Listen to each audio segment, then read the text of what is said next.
Hello, I'm the Nostalgia Critic. I remember it so you don't have to. And seeing how we are still in the month of Nostalgia-ween,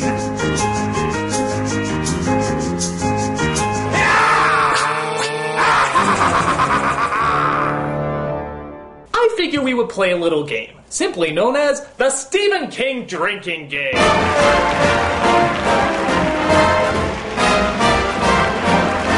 Good old Stephen King. His prose are great, but his stories are crap. He has wonderful setups, but disappointing payoffs. He creates some great characters, and fortunately you get to see them over and over and over again. And one of the best ways to see his continuing patterns is to look at the ass-numbingly long TV miniseries, It.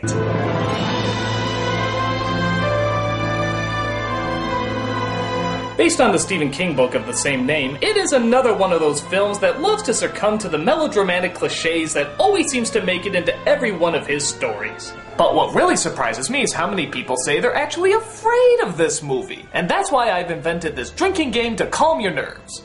There's a lot of movie to watch and a lot of booze to drink, so let's take a look. First of all, take a shot if your Stephen King story takes place in Maine. Well, that didn't take long. Yeah, our story takes place in Maine, where everybody has a checkered past, bullies make up most of the population, and cheesy lightning effects reign supreme. In this particular town, we come across a girl who sees a rather unusual sight. Hi. Tim Curry! And if that's not scary enough, it looks like he's coming from the Black Mass of Ronald McDonald. So the kid gets murdered as Mike, the only black man in Maine, notices that this is the 6th recent child killing. So he calls up his old childhood friends to let them know what's going on. He starts with Bill, who grew up into the back of a horse's ass. This is Mike Hanlon, Bill, from Derry. This causes him to have a flashback, which I'm not going to have you drink to every time it happens, because if you did, you'd be dead in the first 12 minutes. Please, Bill, tell me a story.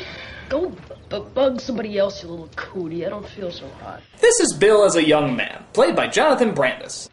Piss off! He makes his brother Georgie a paper boat for him to sail outside. Thankfully, it's the sunniest rainy day in history, so he can go outside and enjoy it. That is, until the missing member of the Insane Clown Posse comes to join him. There's cotton candy and rides and all sorts of surprises down here.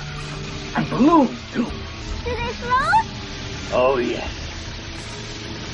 They float, Georgie. They float. I'm getting surprisingly aroused the more I talk about how much they float. You float too! So the kid gets eaten by a sloppy dissolve effect as his sad brother goes into his room feeling responsible. And it's fair to point out that this is actually a creepy scene here.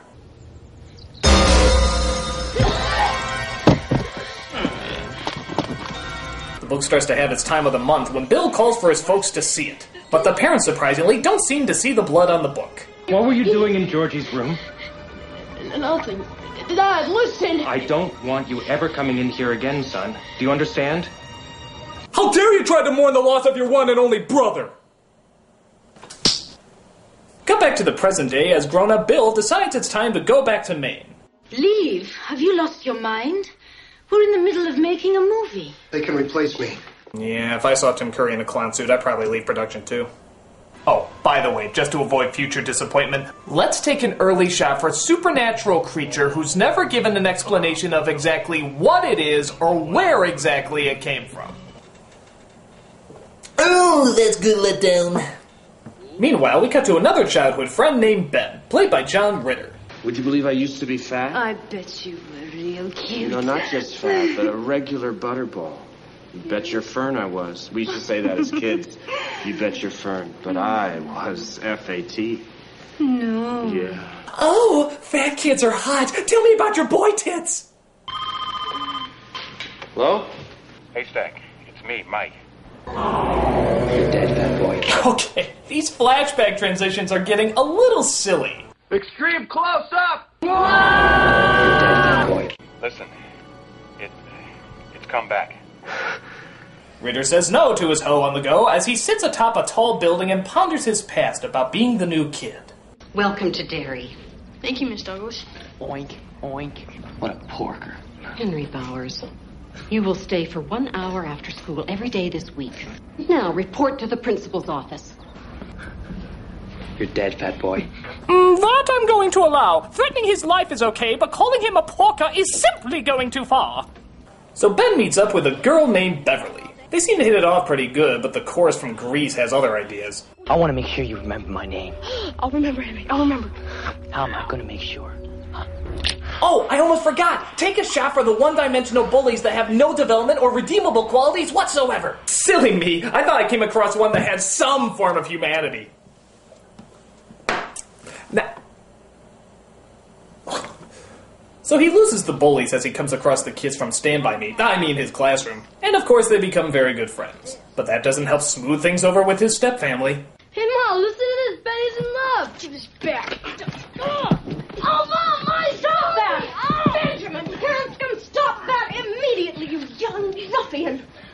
I hate you. You're only here because Mom says it's our Christian duty. Hey, take a shot for a heavy-handed slap against conservative fundamentalists.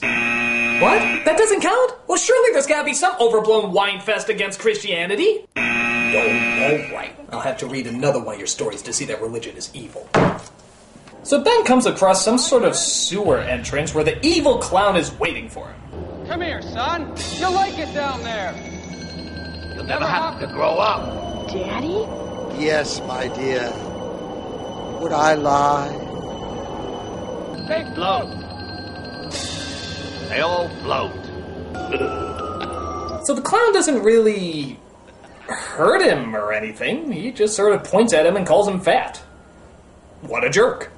But we cut to yet another childhood friend who gets a call. Beverly, who's hitting the sack with a coworker in the 90s who's so successful that his mullet is almost reaching his knees.